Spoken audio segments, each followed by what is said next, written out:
What is up, Waffle Gang? I do hope you are well. My name is Mark, and today we're covering some more r/am I the butthole. I don't know if you can tell, but I am feeling extra spicy today, and I'm not sure why, to be quite honest. So if you are new here, please consider hitting that like, that subscribe, and maybe that notification bell too, as it all really helps out our channel. And yesterday over on YouTube, we had some new members as well. We had V Harlequin X Queen V, Tobias1, and Devon. Thank you so much for your support, and I cannot tell you how much it means to me, how much your support to this channel really does affect everything. It's just absolutely amazing. So thank you so much. And for everyone, just for taking the time out of your days to be here, it is absolutely crazy, and I love you so much for it. And with that being said, let's just crack on with today's stories. Much love, guys. Now, our first story comes from Letter Am I the Arsehole? Am I the arsehole for not wanting to give my dead fiance's letters addressed to me to his parents? My 26 female fiance, 28 male, was the best human on earth, and we loved each other. We were old-fashioned in some ways. He was military, and when he was out on his deployments, he would write me physical letters, in his handwriting if that's not obvious. I would write back, and that's what we did. It's also the 21st century, and we FaceTimed and stuff, but there was nothing more satisfying than getting a letter to him in the mail. Recently he died, and I was crushed. I saved his letters and everything, and it felt like there was a piece of him alive with me. His parents contacted me wanting the letters. All of them. I said no, as they're addressed to me and written specifically for me. They said they had nothing, as they were never close. They said I had pictures and memories and letters, and they're only asking for the letters. I told them I won't give them to them. They're saying I would have been an awful daughter-in-law anyway, and other things I don't want to repeat. Am I the arsehole for not wanting to give them the letters? I can hear his voice, and I don't want to lose that. Now, firstly, I've got to say, I'm absolutely sorry for your loss. It must be absolutely heartbreaking to be going through that, and then for the parents to be contacting you, demanding letters, that were written to you. And they even said that they're not close to him, so why do they think that they should get these letters? It makes no sense. These letters were personally to you, so they would have details to you that was obviously going to be private and just between you two. So them to think that they can get these letters is absolutely ridiculous. Not the arsehole at all. But illustrious Band537 says, not the arsehole, I'm so sorry for your loss. I cannot fathom why they would want to read private correspondence and take those lovely letters from you. Sending you lots of love. And OP replies, thank you so much. I don't know either other than it was their son. And Real Ghost of Chaos says, I'm sorry, but am I understanding this right? They want letters that he wrote out to you, for you. Are they saying they have nothing because they weren't close with him? Do you mean in distance, or close as in parent-child relationship? And they've lashed out at you because you don't want to give them things that were meant specifically for you. And OP replies once again saying, parent-child relationship and distance-wise. We met because he moved to my city, getting away from them.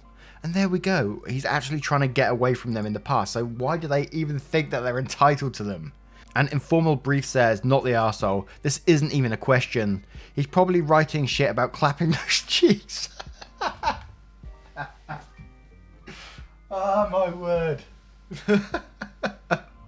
Oh, I wasn't expecting that comment in here. Here we go again. Not the arsehole, this isn't even a question. He's probably writing shit about clapping those cheeks once he gets back, and his parents want to read that shit. Fuck them, they're weird. And OP replies, this was by far the best comment I've had so far. Thanks for the chuckle. I'm glad OP found it funny. And Fredaline also replies to this end, I was thinking, find one of the raunchiest letters possibly, and scan it and share a copy with them as a taste, but you also owe these people nothing, and I'm petty. And Soul May says, absolutely not the arsehole. Those letters are for you and you alone. If they wanted letters, they should have made the effort while he was alive. I'm sorry for your fiance's death, and I hope you find peace and happiness again. Now, I'm going to turn this one to you guys. I wasn't expecting that comment in the middle there about clapping cheeks.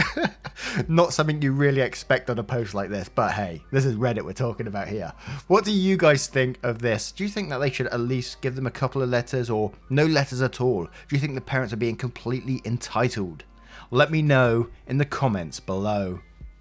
And our next story is from Walmart 928. Am I the arsehole for refusing to meet my sister on Christmas after she called CPS? I, male 37, lost my wife of 10 years, and it was so devastating for me and my daughter. It's unfortunate, but life goes on no matter what happens. My family knows how much I struggle as a single dad, and my sister doesn't really get it. She had issues with my late wife in the past, but now started helping with my daughter. She redecorated my daughter's room without my consent. She'd insist I let my daughter go spend days at her house, but my daughter is comfortable at her home. She then started calling my daughter with another name, and I'm still trying to understand her logic behind this. I told her to stop doing those things and be respectful and supportive, and she defended herself by saying I'm lashing out of grief.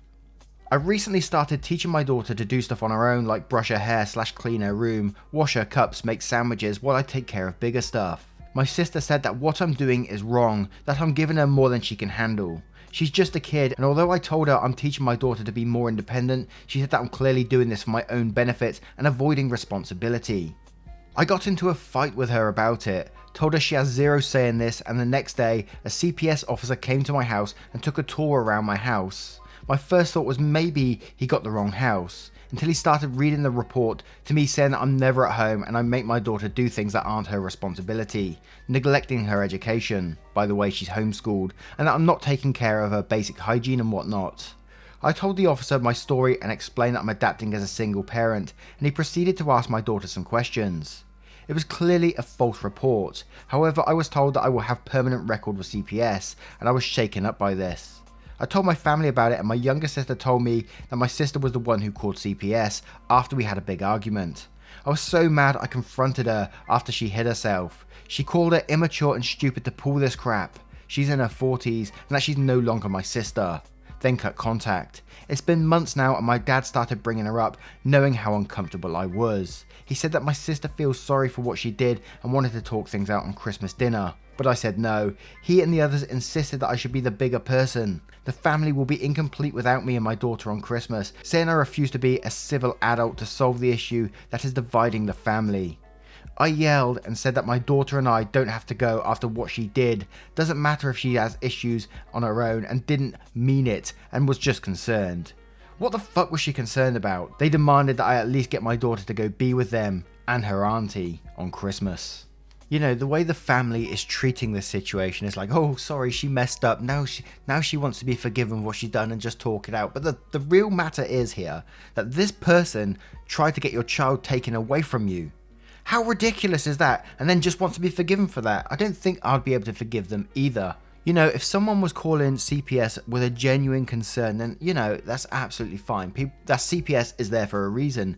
But you can clearly see what OP is going through after losing their wife and they're trying to adjust to their normal life. I'll be interested to know how old the child is in this situation because I don't think it said it in the story. I couldn't see it anyway. So we might find that out in the comments below. But absolutely not the arsehole in this situation. And I don't blame you for the way you're acting. That's a 40-year-old that called CPS on you after you just lost your wife and trying to readjust. Absolutely not the arsehole in my opinion. Not the arsehole. Calling CPS because you're angry is wrong. She took time away from your children who are being neglected and need help to get back at you. Not wanting to have her around your family is a normal response. She proved herself to be a danger to your family. And OP replied to this saying, she called CPS because she didn't think I was handling my responsibilities as a parent and doing everything wrong. My daughter doesn't have to go sit at the same table with her aunt who caused this issue and put us in this terrible situation. I've been told that people are being ridiculous calling CPS for ridiculous reasons, but it's huge when it's family who makes the call, so this really hurt me. And now I know the type of person my sister is. Curious Nature Junk says, of course you're not the arsehole, you sound like a good dad doing your best in a really tough situation. Her behaviour sounds absolutely bizarre, like she's trying to take over as your daughter's mother now that your wife has passed away. Calling her by another name and then calling CPS when that didn't work. Was she hoping to get custody? How old is your daughter? An OP replies saying she is 8 and she has absolutely no problem taking part in chores, but I keep them simple and also make sure she focuses on studying. I have a schedule for her as a way to remember doing things on time and make sure everything is organised. She helped me make the schedule, so that was a fun activity for both of us. And Morbid Moth says, not the arsehole, she literally tried to rip your child away from you to be petty. That's not an oops situation. And Nanny Oggs Knickers says, not the arsehole, it sounds like your sister randomly decided that now your wife is gone, this is her chance to be a mum to her niece. Unfortunately for her, your daughter still has a loving parent that is actively involved in her life. You. I think that CPS and similar social services will generally try to place children removed from their parents with close families such as grandparents or aunts and uncles. So your sister gets your daughter removed from your care, steps forward saying she has plenty of space and your daughter is used to staying around her house, and gets to play mum with your child. She even had a new name for her, which is downright delusional. You don't mention how old your daughter is, but learning personal hygiene, how to do some basic washing up, and making yourself some cold food are all appropriate things to teach kids. Otherwise they grow up to be crappy adults and need to be weighted on hand and foot and struggle to cope in the real world. I'd make it quite clear to your father that there is no apology your sister can give to make up for trying to steal your daughter, and that under no circumstances will your daughter be having visits without you present. Otherwise there's nothing to stop your sister fabricating more claims. She showed up with these bruises, she showed up with unclean hair and dirty clothes, and making a second attempt at CPS intervention. And Owl City says not the arsehole, not only did your sister overstep her boundaries, but she was very inconsiderate towards how you were teaching your daughter to become more independent. It's definitely important to teach a child early on how to practice hygiene on their own. I'd be furious if I was in your shoes. I'm surprised your family doesn't understand why you would be so upset. Now, I'm going to turn this one to you guys. What would you do in that situation? Do you think this is a situation you could ever forgive and forget and move past? Someone, a family member, calling CPS on you after everything you're actually going through? Wow. Let me know what you guys think in the comments below. And our next story is from My Daughter is a Tree. Am I the arsehole for telling my daughter that I'm not coming to watch her school play if she plays a tree? Yes, you are an arsehole. But let's read the story anyway. My daughter's second grade class has a school play coming up, and my daughter was going to be one of the singing angels. Last week the teacher sent me a note saying that my daughter didn't want to sing anymore and that she wanted to be a tree. I spoke to the teacher and told her absolutely not. My daughter will not be a tree, and the teacher agreed with me. She said my daughter is the best singer in the class and that she even has a solo, but also that if my daughter refuses to sing, she can't make her. I spoke to my daughter, and my daughter said that she doesn't want to do a solo. I asked her why, was she shy? Nope, she just wants to be a tree.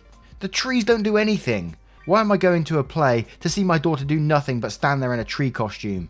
I had the perfect little cute angel costume picked out and everything. I begged my daughter to at least, if she didn't want to do a solo, pick something else that actually moves. Nope, wants to be a tree. I gave up. I told my daughter that if she was going to be a tree that day, then I'm not going to take off of work. She started crying and ran and told my husband. He was no help. He took her side and said that it doesn't matter if she wants to be a tree because there'd be more plays in the future and she might want to be something else. I told him I would go to those plays then, but I'm not going to this one.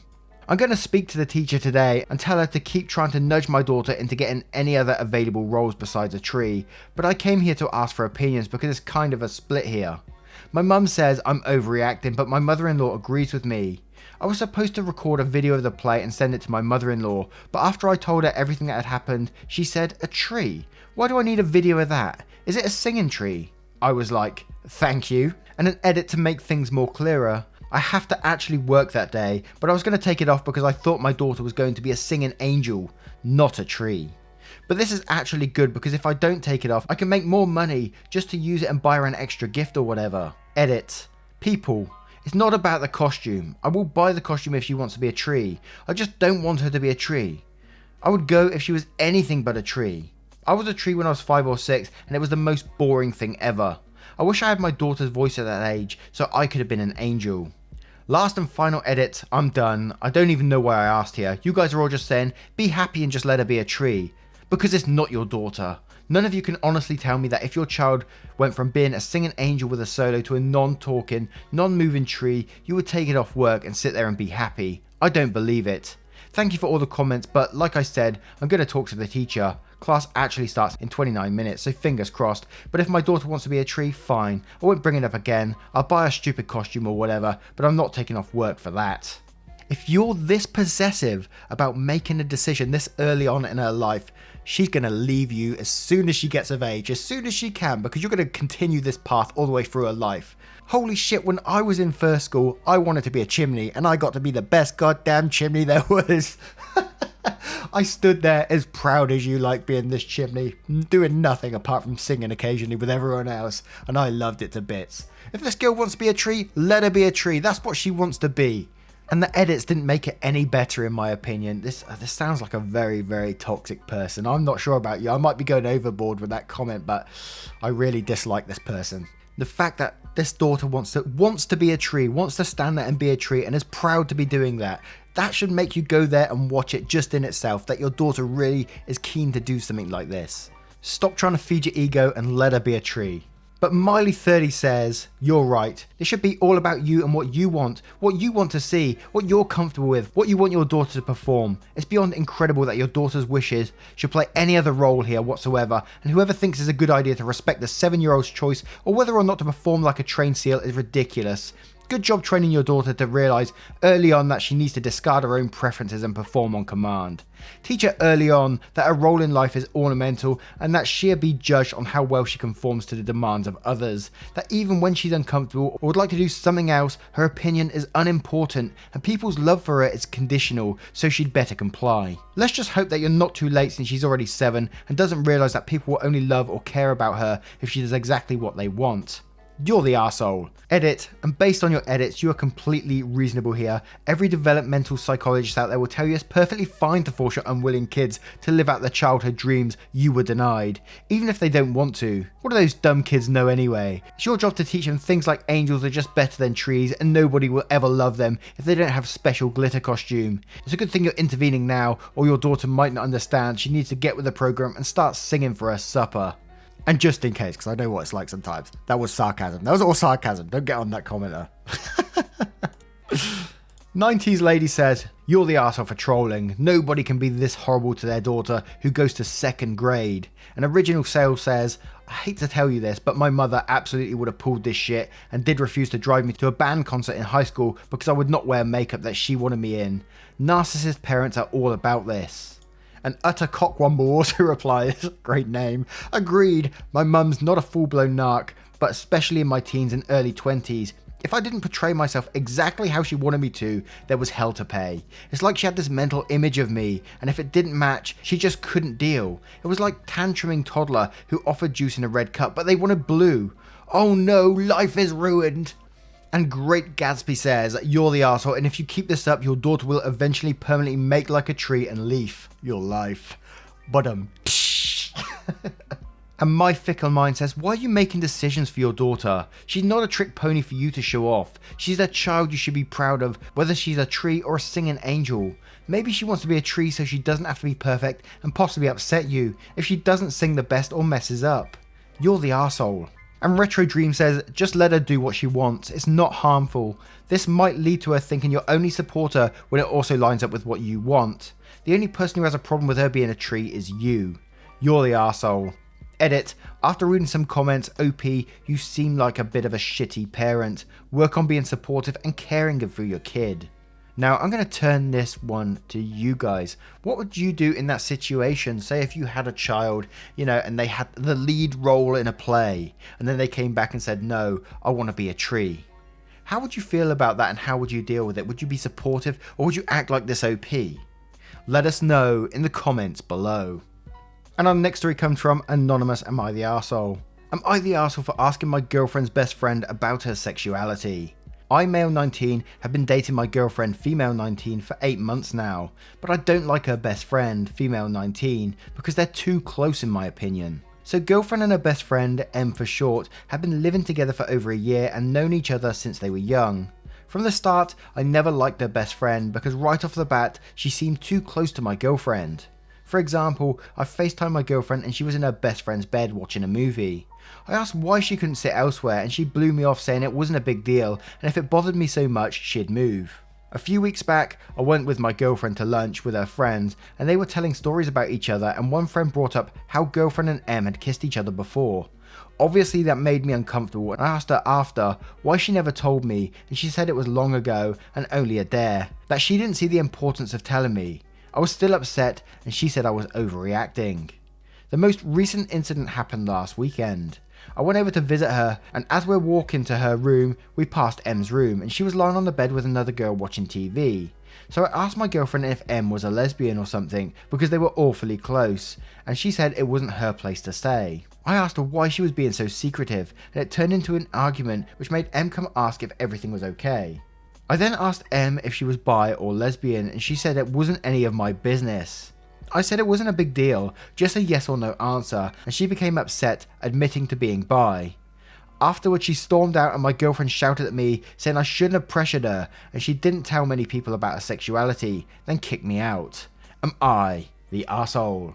You know, how insecure can you be in one situation? Yes, people sit on beds together and watch TV. Hell, I sit with my friends on a bed watching TV. It's totally normal behavior. It's not like it's totally weird. It's just so much insecurity in this one post. And what makes you have the right to know about her past, about her previous relationship? She doesn't have to reveal any of that information if she doesn't want to. For you to then bring it up and use it as a weapon against her friendship, that's absolutely ridiculous. So with the insecurity coming in, there's also an element of controlling behavior because you're wanting to know all about her past and you're not letting up about it and trying to control this friendship. So it's very Reddit thing to say, but red flags going on here. But let's have a look at some of the comments to see what they say. Progressive Lens says you're the arsehole and an insecure one at that. Lewis Pfeffer says you're right on both counts and OP obviously knows nothing of women. One also doesn't ask such personal questions about sexuality. Boy oh boy does he need some lessons. And Wasic Witch says you're the arsehole. The fuck? Where else should our friends sit when we're watching movies? Dude, I've kissed many of my girlfriends. I've watched movies and talked to them while we're sitting on the same piece of furniture. You sound really weird, awfully insecure, and annoying to be around. And Rizfun says, OP is Ross after the initial divorce. And Millennium Move says, I bet this dude thinks men and women can't be friends. And SC Ruler says, this is all the way insecure. And Petite Sky also follows that up with, you're the arsehole and an insecure one at that. And a jealous one. OP does realise that MP has probably seen his girlfriend naked far more than he has. Lol. I hope she dumps his ass. And Anxious Advertising also says, you're the arsehole and allow me to count the ways. Your girlfriend having a close friendship is healthy. 2. There is nothing wrong with sitting on a bed watching a movie. 3. Many people explore their sexuality and they don't owe you an explanation for their past. 4. You're not entitled to information on M's sexuality just because your toxic masculinity is at full tilt. 5. You sound very controlling of your girlfriend's relationships. Now, I'm going to turn this one to you guys.